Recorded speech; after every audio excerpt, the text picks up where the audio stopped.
Bonjour et bienvenue à cette session de formation e-learning Lyric 3.1. Nous allons découvrir ensemble les paramètres de réglage de Lyric 3.1. Le contrôle de la compression va connaître une amélioration des niveaux d'enclenchement. Le niveau basse a été supprimé car il n'était que peu utilisé du fait qu'il enclenchait une compression dans la zone conversationnelle. Un niveau supplémentaire max a été ajouté. Il permet d'obtenir un niveau de sortie max plus élevé. Le pré-réglage a subi également quelques modifications. Elle concerne la prise en charge des nouveaux paramètres du contrôle de la compression.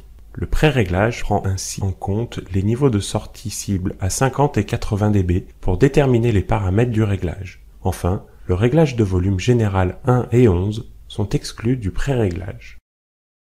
Visualisons maintenant le comportement des différents niveaux de gain en fonction de l'évolution du contrôle de la compression. Plus le contrôle est haut, plus le gain de l'appareil aura tendance à se linéariser.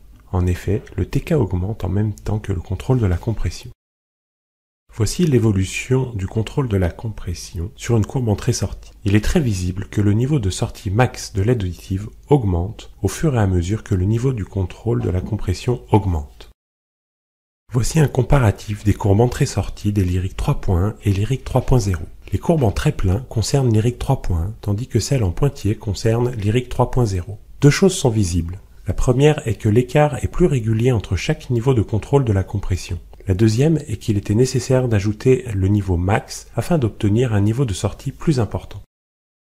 Voici maintenant l'évolution des courbes de gain selon la fréquence de coupure des graves sélectionnés. En fonction de la fréquence de coupure, on s'aperçoit que les niveaux touchés au départ sont essentiellement les courbes à 65 et à 50. Il est nécessaire de continuer à augmenter la fréquence de coupure pour que le niveau d'entrée à 80 soit également modifié.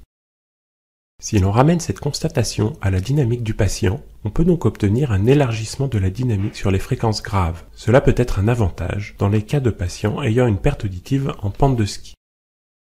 L'effet du réglage de la fréquence de coupure peut être associé à un autre paramètre, le réglage de la pente. De la même manière, voyons ensemble le comportement des courbes de gain selon le paramètre choisi. On observe facilement que tous les niveaux d'entrée sont affectés. En ramenant cette constatation à l'action du précédent paramètre, la fréquence de coupure des graves, on peut se rendre compte qu'il est possible de diminuer le gain des fréquences graves et ainsi de décaler la dynamique auditive du patient dans ces fréquences. Cela ne remplacera pas l'effet d'un bicanal classique, mais permettra d'appareiller plus facilement les patients ayant une perte en pente de ski.